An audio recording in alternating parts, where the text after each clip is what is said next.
আসসালামু আলাইকুম। বিশেষ করে মক্কা মদিনার জন্য মুসলিম জাতীয় লোকা পাগল থাকে।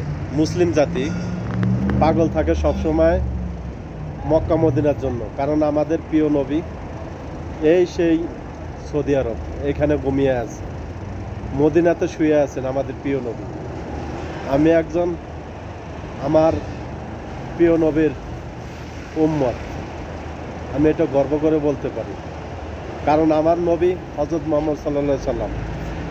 আমি একমাত্র উপর আল্লাহ তাআলাকে বিশ্বাস করি, পৃথিবীতে আর কাউকে বিশ্বাস করি না। আমার জন্মদাতা পিতা মেতা ছাড়া আর একমাত্র উপর আল্লাহ তাআলা ছাড়া আমি ছেলে কাউকে পরোয়া করি না, কাউকে বিশ্বাসও করি না। আর আমার প্রিয় নবী হযরত মুহাম্মদ সাল্লাল্লাহু আলাইহি সাল্লাম, সে পবিত্র জায়গা। এটা হচ্ছে সেই সৌদি আরব। এই সৌদি আরবের জন্য কি না করতে পারে মুসলিম জাতি।